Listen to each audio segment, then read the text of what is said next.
오늘 하나님의 말씀 오바댜서 1장 8절에서 14절까지 말씀. 구약성경 1286페이지에 있습니다. 찾기가 좀 힘들 겁니다. 페이지 수로 찾으시면 찾기가 쉽습니다. 찾으신 줄 알고 제가 받들어 봉독하겠습니다. 나 여호와가 말하노라. 그날에 내가 에돔에서 지혜 있는 자를 멸하며 에서의 산에서 지각 있는 자를 멸하지 아니하겠느냐. 더 많아 내 용사들이 놀랄 것이라. 이로 인하여 에서의 산의 거민이 살육을 당하여 다 멸절되리라. 너가 내 형제 야곱에게 행한 포악을 인하여 수욕을 입고 영원히 멸절되리라. 내가 멀리 섰던 날 곧 이방인이 그의 재물을 늑탈하며 외국인이 그의 성문에 들어가서 예루살렘을 얻기 위하여 제비 뽑던 날에 너도 그들 중 한 사람 같았었느니라. 너가 형제의 날 곧 그 재앙의 날에 방관할 것이 아니며 유다 자손의 패망하는 날에 기뻐할 것이 아니며 그 고난의 날에 너가 입을 크게 벌릴 것이 아니라.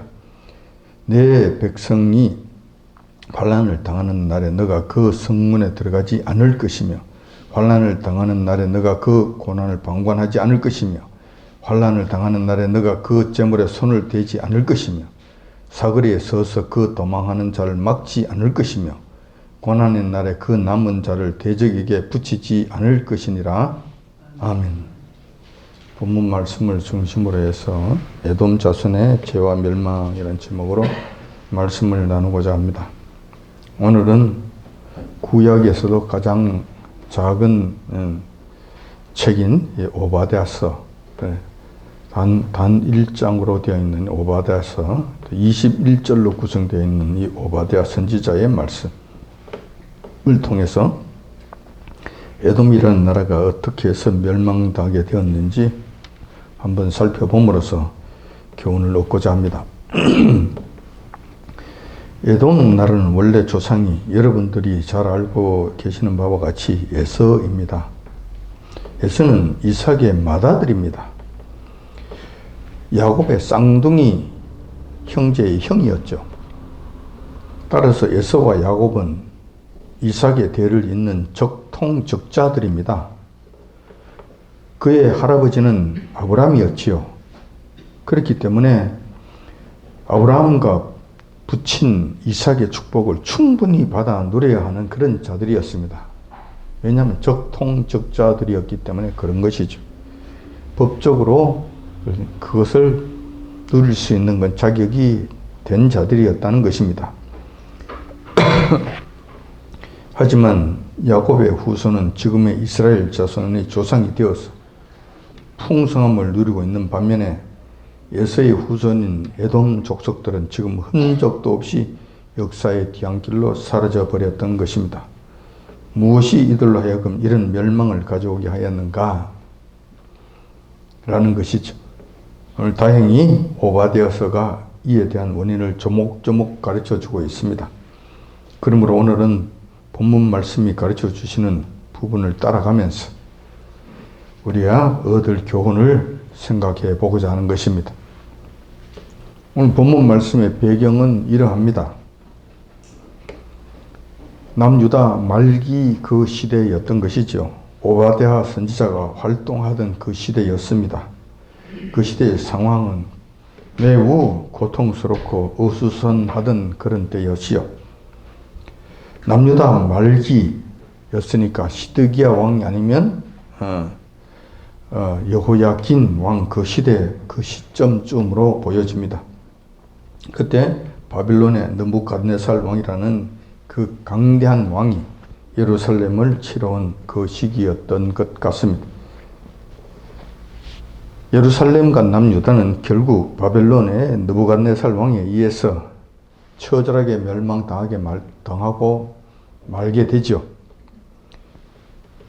물론 이제 그렇게 되기까지는 남유다와 예루살렘이 여호와 하나님을 배신함으로 그들의 죄가 크기 때문일 것입니다. 이루 말할 수 없는 죄를 여호와 하나님 앞에 지었기 때문에 여호와 하나님께서 그들을 버리셨고, 버리신 다음에 바벨론이라는 그 거대한 나라를 통해서 이스라엘을 징치하셨던 그런 상황이었습니다. 오바댜서의 배경은 이와 같이 예루살렘과 그 남유다의 멸망이라고 하는 그 절박한 상황이 벌어진 그런 시대였었고, 에돔의 문제는 이러한 절박한 남유다의 상황 속에서 일어난 사건이었다는 거예요. 당시 예루살렘과 유대인들이 처한 상황은 조금 전에도 설명해 드렸던 바와 같이 멸망을 향해 달려가는 엄청난 고통 속에 빠져있던 그런 상황이었어요.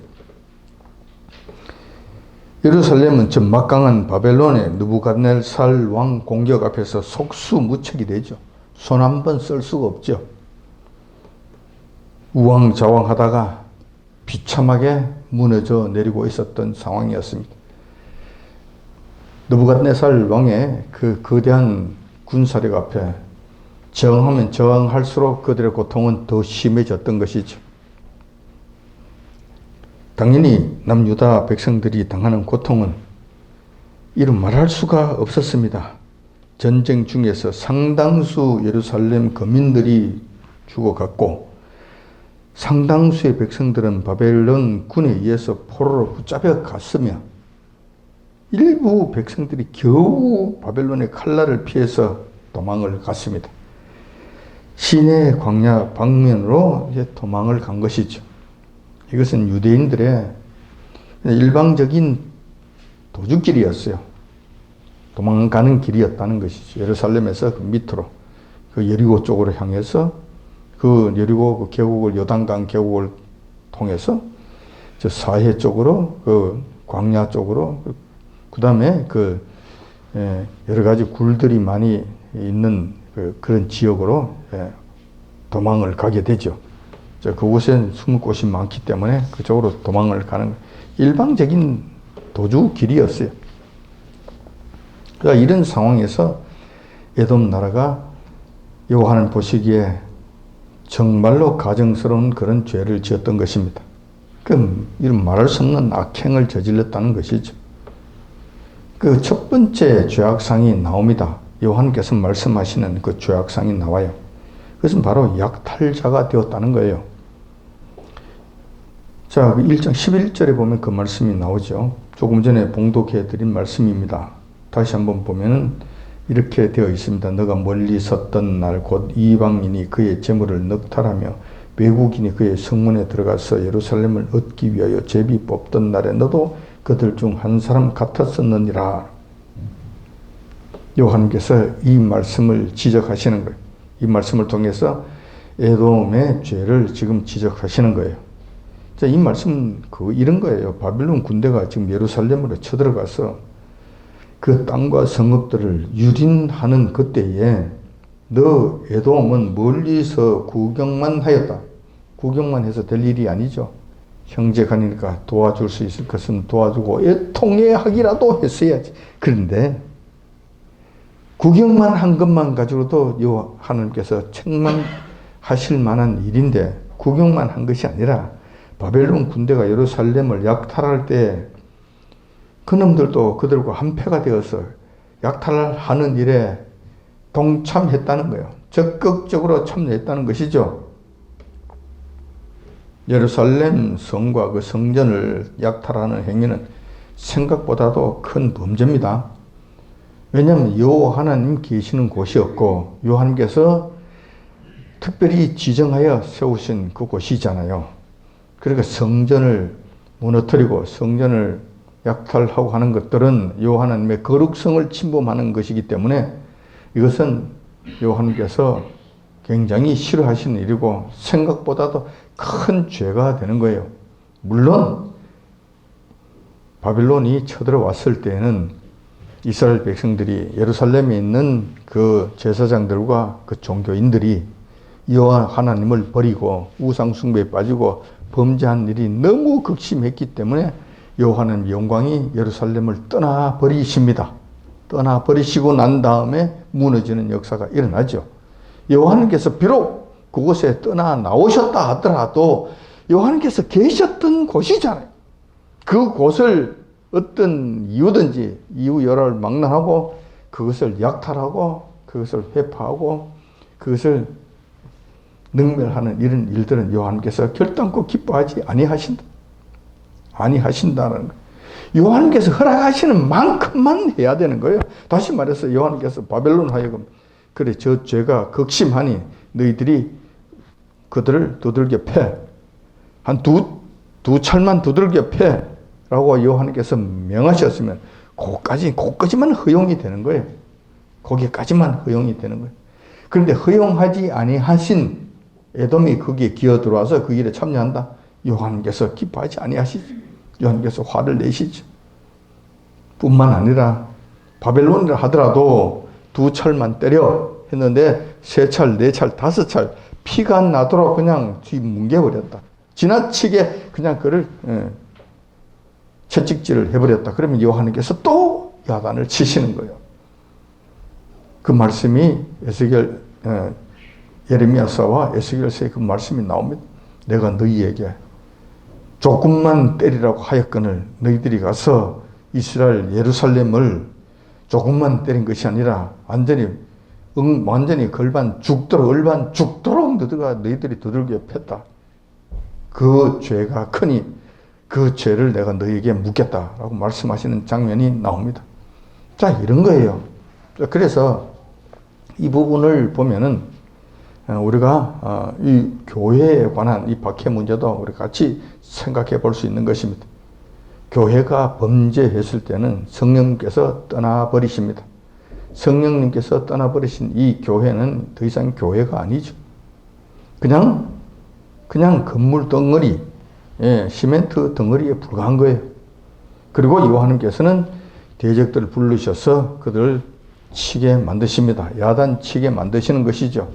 그래서 교회 문이 닫혀지고 와서 교회를 때려부수고 하는 이런 일들이 일어나는 거예요. 요한께서 허락하지 아니하시는데 이런 일들이 일어난다. 결단코 그런 일이 없죠. 자, 그런데 요한께서 그렇게 명하실 때는, 허락하실 때는 요한께서 허락하신 그만큼만 하셔야 돼요. 그런데 이 죄악된 인간들이, 이 세상 악한 자들이 이것을 아느냐? 절대 모르죠. 알 수가 없죠. 그러니까 이 범위를 모른단 말이에요. 그러니까 요한의 마음은 이런 거예요. 내가 비록 이 교회, 이 예루살렘이 범죄하였기 때문에 너무 미워서 채찍질을 하라고 했다. 야단치려고 했다. 그렇지만 요한의 마음은 안타까운 거예요. 애달픈 거예요. 그리고 그것이 두드려 맞는 것을 보면 요한께서 마음이 아프신 거예요. 그 교회가 얻어터지는 것이, 피가 나는 것이 요한께서는 안타까우신 거예요. 예루살렘이 무너지는 것, 그 가운데 처절하게 고통받는 걸 보시면 요한께서 마음이 굉장히 아프신 거예요. 그렇기 때문에 여기까지만 해. 그리고 요한의 본 마음은 너희들이 두들겨 펴라고 했지만은 두들겨 펼 때도 그렇게 막 휘두르지 말고 좀 살살 좀 해줬으면 좋지 않겠어? 그 가운데서 좀 자비하심을 거기서 좀 보여줬으면 좋지 않겠어? 너희들이 그렇게 좀 해줬으면 좋겠어? 이런 마음이세요. 이런 마음. 이 오바댜서를 보면 그런 것을 우리가 느낄 수 있어요. 그런데 이 악한 자들은 그런 것을 도무지 알 수가 없죠. 바벨론 느부갓네살도 알 수가 없죠. 그런데 정의라고는 눈꼽만큼도 없는 이 좌파 세력들, 빨갱이 세력들, 이 인간들은 더더욱 모르죠. 도무지 알 수가 없죠. 마치 내가 잘해서 내 능력이 그래서 그런 것 줄 알고 마구잡이로 기회가 있을 때 교회를 무너뜨리고 짓밟아 뭉개버리려고 덤벼드는 거예요. 그리고 실질적으로 그렇게 하는 거예요. 물론 요한님께서 허락하셨다 하더라도 그 수준을 항상 넘게 되어 있습니다. 넘게 되어 있어. 이 부분에 대해서 요한님께서 야단치시는, 누가 그렇게 하라고 명해서 그렇게까지 피가 나도록 때리라고 누가 그렇게 했어? 너희들은 너무 지나치게 오버했어. 지나치게 오버한 부분은 너희들의 죄야. 그래서 그 죄를 문책하게 되시는 거예요. 그래서 이 악한 자들은 요한님 도구로 쓰임받은 다음에는 반드시 그들이 불 속에 들어가게 되어 있다는 거예요. 자, 이 부분이에요. 요한께서는 예루살렘을 치라고 말씀하셨지만 예루살렘이 처절하게 무너지고 그 백성들이 너무 고통 속에 그냥 죽어가는 것을 보시면서 애통해 하시는 거예요. 그 마음이 쓰신 거예요. 그러니까 좀 그런 걸 왜 그렇게 하느냐는 것이죠. 에돔 나라에 대해서. 이것이 큰 죄가 됐다는 것. 두 번째 죄악이 있습니다. 그것이 유다의 멸망을 보면서 크게 기뻐했다는 거예요. 자, 1장 12절에 그 말씀이 나오죠. 너가 형제의 날 곧 그 재앙의 날에 방관할 것이 아니며 유다 자손의 패망하는 날에 기뻐할 것이 아니며 그 고난의 날에 너가 입을 크게 벌릴 것이 아니라 라고 말씀하신 이게 두 번째 죄예요. 여기서 특별히 주목할 것은 여호와께서는 유다 자손과 에돔 자손에 대해서 한 형제라고 말씀하신 적이 있다는 거예요. 그래서 여호와께서는 이스라엘뿐만 아니라 에돔에 대해서도 각별한 마음을 갖고 계셨다는 것이죠. 이거는 조금 전에도 우리가 살펴봤지만은 유다 자손하고 에돔 자손은 그 조상을 따라 올라가 보면은 한 형제였음을 알 수가 있어요. 자, 유다의 조상은 야곱이고 에돔의 조상은 에서입니다. 야곱과 에서는 한 형제였지요. 그러니까 한 형제 나라였다는 것입니다.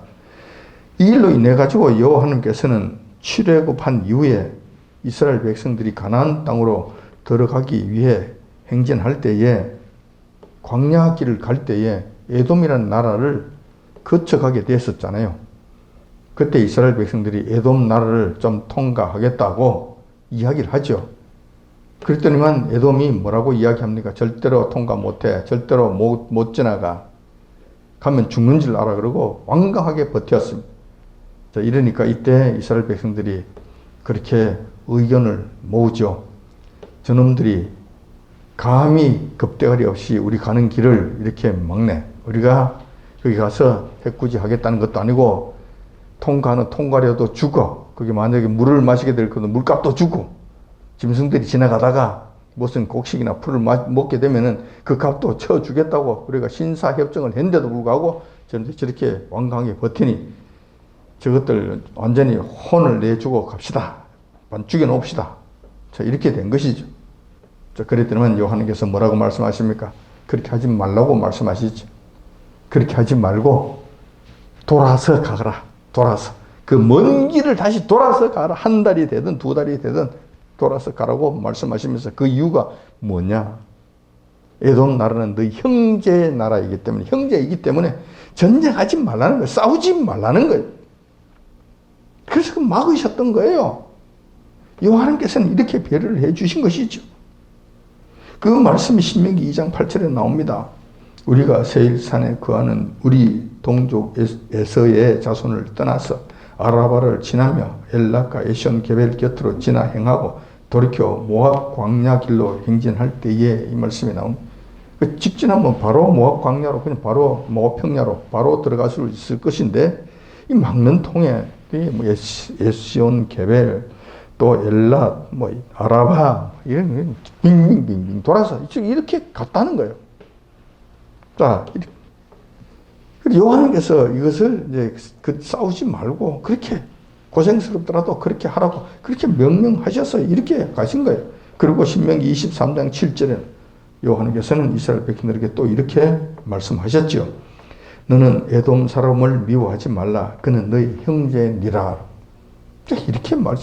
이렇게 말씀하신 거예요. 그래서 이스라엘 백성들은 에돔 나라에 대해서 억하심령을 가지지 않아요. 요한께서 말씀하신 것이 있기 때문에 늘 배려해 주는 부분으로 같이 그렇게 지냈어요. 그런데 에돔 나라는 이 말씀을 알지 못하지요. 이것을 지키지 아니하지요. 그리고 이 형제 나라로 대해준 남유다를 오히려 원수처럼 여기고 그를 괴롭히는 일에 사용했지요. 이런 일들을 행했다는 것입니다. 자, 그런데 이런저런 역사적 사건이 사실인데도 불구하고 에돔 나라의 경우에는 남유다가 멸망할 때에 어떻게 했는가? 크게 기뻐했다는 거예요. 크게 기뻐했다는 거예요. 뿐만 아니라 입을 크게 벌렸다는 거예요. 이것은 입을 크게 벌렸다는 것은 뭐냐면은 동네방네 떠들고 다니면서 널려댔다는 거예요. 이것도 요한께서 기뻐하시는 일이 아닌다는 것을 여러분 기억하시기 바랍니다. 함부로 다른 사람들의 실수나 다른 사람들의 약점을 잡아서 동네방네 떠들고 다니면서 놀려대는 것, 요한께서 기뻐하시는 일이 아니다. 오늘도 입을 크게 벌렸다고 말씀하시면서 하나님께서 화를 내시는 거예요. 특히 하나님의 지체들, 성도들 간에는 이런 일들을 하지 마시기 바랍니다. 조심하시기 바랍니다. 그러니까 이것이 죄가 됐다는 거예요. 근데 그들이 이제 크게 기뻐한 이유가 있었던 것 같아요. 아마 이런 것일 거예요. 예루살렘과 남유다의 멸망당하는 모습을 보고 크게 기뻐한 이유는 그 틈에 자신들의 유익을 챙길 수 있었기 때문일 것으로 보입니다. 오, 망하네. 망하면 그래서 어슬렁어슬렁 주변에 살피고 있다가 마치 하이에나처럼 고기 덩어리 한 점이라도 떨어진 거 있으면 주워 먹을 것이 있지 않겠는가? 당연히 그런 것이 있겠죠. 그런 것이 있겠지. 그래서 약탈하러 들어갈 때 저희들 따라 들어가서 그 약탈에 나오고 하는 이런 일들을 생각했다는 것이죠. 이런 것들을 기대했다는 거예요. 그러니까 예루살렘이 망하는 것을 보고 멀리서 그냥 기뻐했다는 것이지. 또 다른 이유도 있을 것 같아요. 뭐냐면 우리나라 속담에 사천이 논을 사면 배가 아프다는 말이 있잖아요. 이것은 우리나라에만 해당되는 말일까요? 유대인들은 해당이 안 돼요? 서양 사람들은 해당이 안 돼요? 아니죠. 다 해당이 되지요. 다 해당이 된다니까. 심성은 다 비슷해요. 그래서 에돔 나라 같은 경우에도 그랬을 거예요. 늘 저렇게 잘났다고 설쳐대던 예루살렘하고 유다 망하는 꼴을 보니 그냥 꼴 보기 좋다, 속이 시원하다, 뭐 이랬을 거예요. 특히 한 형제의 지간이라고 말씀하신 에돔이었기 때문에 이들이 형제의 멸망을 보고 능히 도와주지는 못할 망정 크게 기뻐한 것은 요한께서 대경질색하시는 상이라는 것을 여러분들이 기억하시기 바랍니다. 이것이 두 번째 죄예요. 두 번째 죄라니. 여러분들이 뭐 남의 집 불났을 때 약탈하러 들어가거나 뭐 이렇게까지는 하지 않을 거예요. 하지만은 남이 잘못되었을 때 오히려 속으로 기뻐하면서 쾌재를 부르고 이런 일들, 그리고 또 그것을 입을 크게 벌리며 돌아다니면서 동네방네 떠들면서 험담하고 그들을 놀려먹고 하는 이런 일들을 하는 것, 이거 우리가 성도들이 범하기 쉬운 죄에 해당된다, 이렇게 보여지는 거예요. 이걸 조심하시기 바랍니다. 세 번째, 그들의 죄가 또 나타나는데 그 죄는 바로 인신매매자가 됐다는 거예요. 자, 1장 14절에 그 말씀이 있죠. 사거리에 서서 그 도망하는 자를 막지 않을 것이며 고난의 날에 그 남은 자를 대적에게 붙이지 않을 것이니라. 그렇게 했다는 것이죠. 사거리에 서서 도망가는 자를 막았다는 거예요. 그리고 그들이 고난의 날에 그들을 잡아다가 대적에게 갖다 팔아먹는 이런 일들을 했다는 것이죠. 하지 말아야 되는 이런 일들을 했다고 요한께서는 그냥 대노하시는 거예요. 자, 에돔은 예루살렘과 유다가 멸망할 때에, 당하는 그때에 일부는 적극적으로 참여해서 유다의 재물을 약탈을 하였습니다. 아예 예루살렘 성에 들어가서 그냥 약탈하는데 한 도적놈이 되어서 약탈한 일에 참여해서 적극적인 자들은 그렇게 한 거예요. 그런데 반면에 일부 에돔인들은 적극적으로 참여하지는 못했죠. 아마 용기가 없어 그럴지도 몰라요. 자, 그런 자들은 유대인들이 바벨론의 칼을 피해 도망하는 자들을 사로잡는 일에 참여한 거예요. 멀쩡히 서서 예루살렘 망하는 것은 구경을 하는데 그 직접 참여는 하지 않았지만 멀쩡히 서서 또 그들이 뭐 주워 먹을 것은 없는가 하면서 어슬렁어슬렁 거렸다는 거예요. 당연히 예루살렘이 멸망당할 때 칼을 피한 유대 민족들이 도망을 가게 되죠. 그런데 이들은 원래 에돔 족속들은 그 남쪽 지방이 그 광야 지방을 두루 다니면서 그냥 도적질하고 그리고 남의 것을 약탈하고 그렇게 살던 민족이잖아요. 그런 것에 능한 족속들이었어요. 그렇기 때문에 그들은 그 남쪽 그 광야 지역 지리가 훤해요. 잘 안다니까. 어디로 가면 어떤 길이 있고, 어디 가면 골목이 있고, 어디 가면 굴로 들어가고, 어떻게 되면 뭐 숨는 곳이 있고, 어쩌고 저쩌고 하는 이것들 다 안다니까. 그렇게 사거리에 섰다는 것은 길목을 지키고 있었다는 것이죠. 길목을 지키고 있다가, 지급 도망 나오는 사람들이 있네. 이 사람들이 무슨 힘이 있습니까? 이때 이 사람들이 뭐 경황이 있습니까? 자기 스스로를 보호할 수 있는 능력이 뭐 있습니까? 전혀 없지요. 지나가는 사람 그냥 몇 사람만 탁 잡으면 그냥 붙잡히는 거 그냥.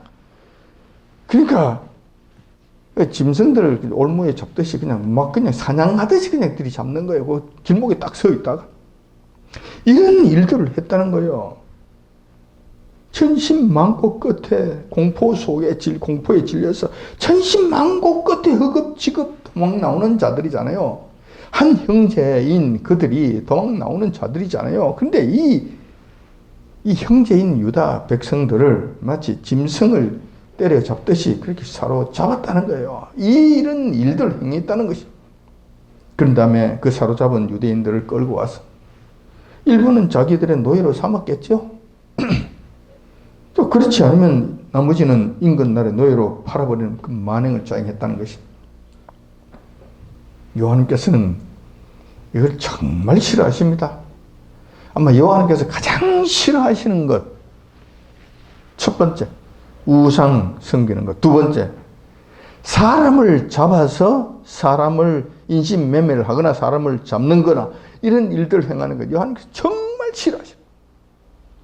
우상을 정말 싫어하시는 요한님 이유 중에 한 가지가 인신제사를 지니기 때문에 요한님께서 극노하시는 거예요. 만약 인신제사를 지니는 그런 우상 숭배에 빠졌다. 이때는 끝입니다. 끝나는 거예요. 요한님께서 이제 끝나버린 갈 때까지 가버린 거예요. 그래서 사람을 가지고 장난을 친다. 사람을 능욕한다. 사람을 팔아먹는다. 사람 가지고 장난치고 하는 것은 요한님께서 굉장히 싫어하신다. 아주 그 수위가 굉장히 높습니다. 도적질 하는 것, 남 잘못되는 걸 보고 그냥 비웃고 놀고 조롱하고 이런 게 있을 수 있어요. 이것보다도 이거는 비교가 되지 않을 정도로 수위가 높다는 결정적인 문제가 된다니까. 이게 결정적인 문제가 된다니까. 유다도 그렇고 북이스라엘도 그래요. 그들이 멸망당할 때 요한께서 늘 말씀하시죠. 우상숭배에서 떠나가라. 물론 우상숭배가 그들의 결정적인 문제였습니다. 근데 처음에는 선지자들 보내서 돌아서라고 말씀하신 거예요. 근데 어디에서 결정적인 문제가 생기냐 하면 인신제사가 시작되면서부터 요한께서 멸망시키기를 결정해 버리시는 거예요. 그래서 멸망당하는 거예요. 그제는 돌아오라 하면서 자꾸 건면하시다가 그 시점이 되면 결정하시는. 남유다도 마찬가지예요. 므낫세 왕 시절에 결국은 인신제사를 지내게 됩니다. 사람을 잡아서 흰놈 골짜기에서 사람을 잡아서 제사 지내는 이 우상숭배가 시작되니까 요한께서 멸망시키시기로 결정해 버리시는 거예요. 그래서 끝장이 나는 거잖아요. 그래서 여러분, 하나님의 형상대로 지음받은 우리의 형제인 인간을 대상으로 결단코 장난치지 마시기 바랍니다. 함부로 대하는 것 요한께서 굉장히 싫어하신다. 기억하시기 바랍니다. 이런 에돔 자손의 악행에 대해서 요한께서 크게 노하십니다. 하나님께서 노하시는 장면이 본문 1장 13절에 나옵니다. 보면은 내 백성이 환난을 당하는 날에 너가 그 성문에 들어가지 않을 것이며 환난을 당하는 날에 너가 그 고난을 방관하지 않을 것이며 환난을 당하는 날에 너가 그 재물을 손에 대지 않을 것이며 15절에 그 말씀이 있죠. 여호와의 만국을 벌하는 날이 가까워왔나니 너희 행한 대로 너도 받을 것인즉 너희 행한 것이 너 머리로 돌아갈 것이라. 자, 이렇게 해서 10절에 너가 내 형제 야곱에게 행한 포악을 인하여 수욕을 입고 영원히 멸절되리라고 심판해버리시는, 결정을 해버리시는, 이게 선포입니다. 이게. 그럼 다시 말해서 예, 아마 판결을 내리시고 이 판결 선언, 그러니까 완전히 이것을 선언해버리시고 망치 두드려 버리시는 거예요. 예, 끝장 나버렸다는 것이. 이로 인해서 이렇게 되는 거예요. 이렇게 되는 거예요. 이런 큰 죄악들로 인하여 여호와께서는 에돔에 대해서 크게 노하시게 됩니다. 아마도 여호와께서 그 당시 에돔이 한 처사에 대해 이렇게까지 분노하신 것은 우리가 생각하는 이상으로 에돔의 죄악이 컸다는 것을 의미합니다. 왜냐하면 여호와께서 노하실 때가 상당히 많죠.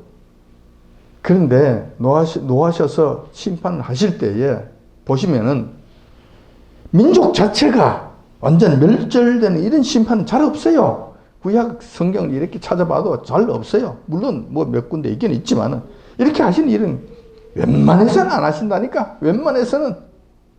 그런데 에돔 나라가 얼마나 잘못했으면은 여호와를 얼마나 진노케 했으면은 민족 자체를 그냥 멸절시키기로 작정하시는 거예요. 민족 자체를. 이렇게 해서 에돔 나라가 역사의 뒤안길로 사라지게 되죠. 흔적도 없이 사라져 버린 거예요. 지금 우리가 보는 바와 같잖아요. 에돔 사람이라고 있습니까? 없잖아요. 민족 자체가 사라져 버린 거예요. 여호와 하나님의 심기를 건드려서 좋을 일은 전혀 없습니다. 반대 현상도 그렇습니다. 여호와 하나님을 기쁘시게 해서 손해볼 일은 전혀 없습니다. 절대로 없습니다. 이 사실을 여러분 기억하시기 바랍니다. 에돔 나라의 역사를 보면 로마 시대 때 유대인들에 의해서 완전 멸망당하게 됩니다. 그리고 그 이후로 역사의 뒤안길로 사라지게 되죠. 유다 나라에 흡수되거나 그 이웃 나라에 흡수돼서 소멸된 것으로 보입니다. 여러분들이 잘 아시는 유명한 사람이 한 사람 있어요.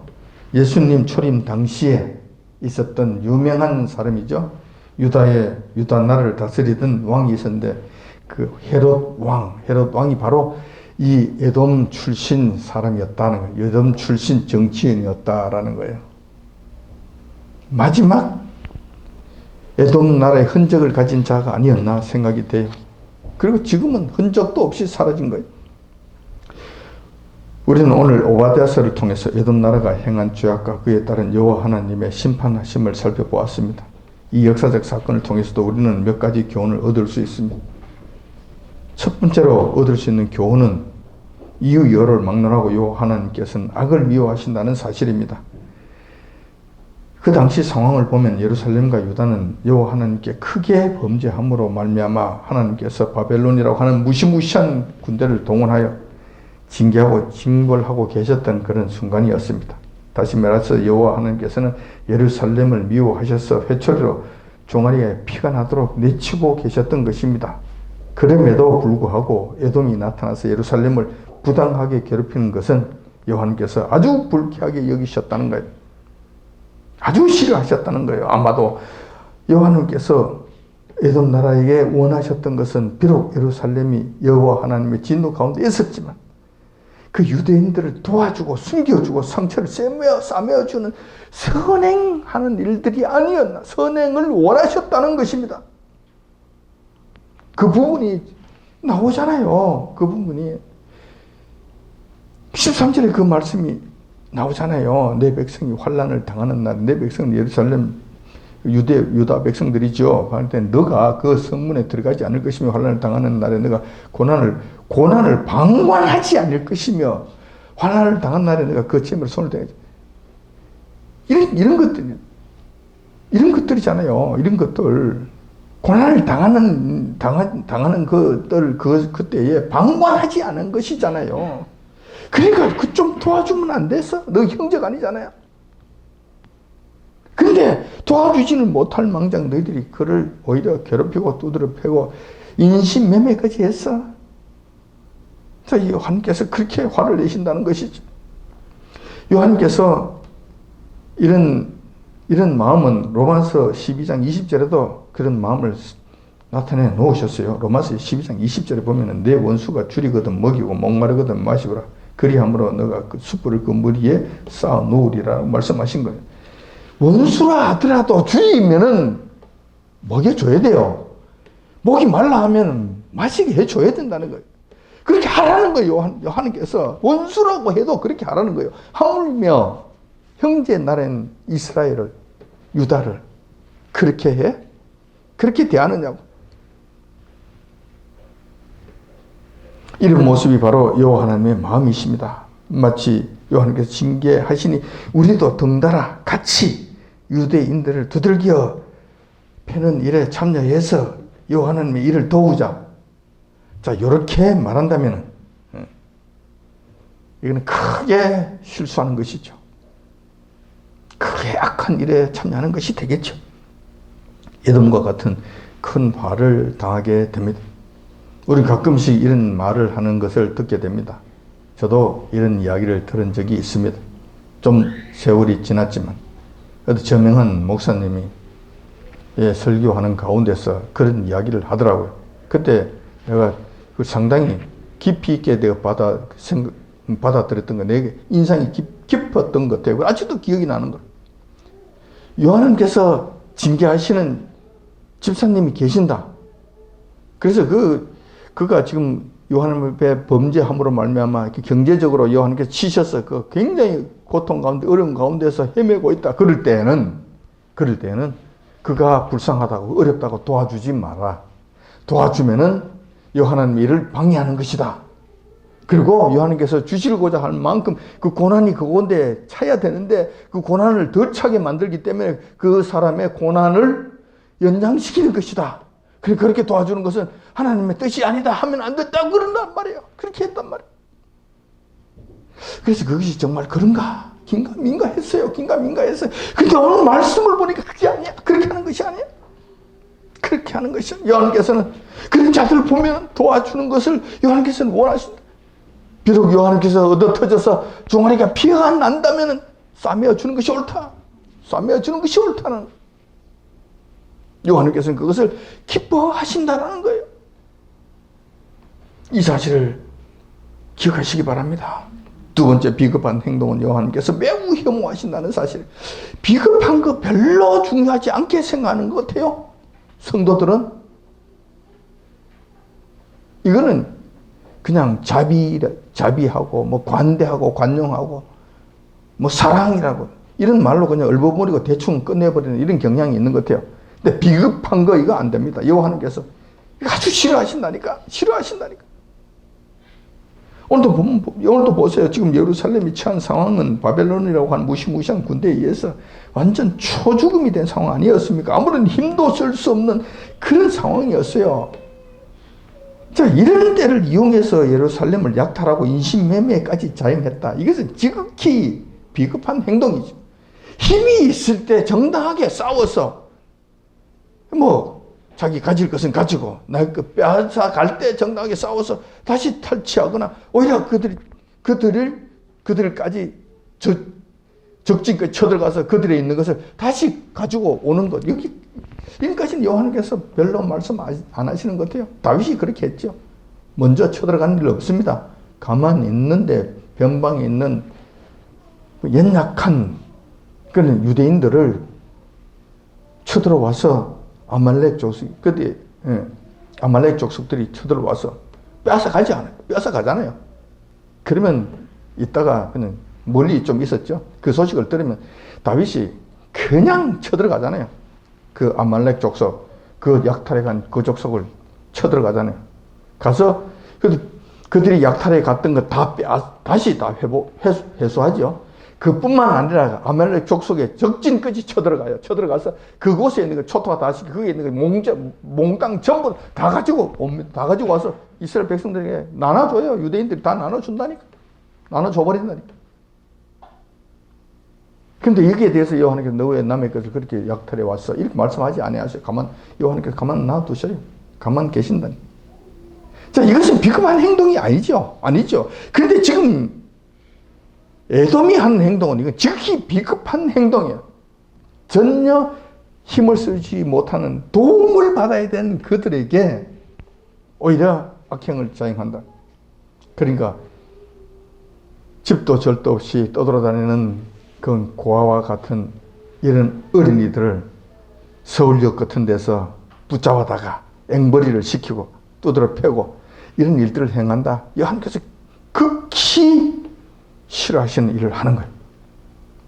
이런 일들을 해서는 안 된다는 거예요. 이 비겁한 일들이에요. 마치 서부 영화에 보면은 총잡이들이 있잖아요. 총잡이들에게 있어서 불문율이 있죠.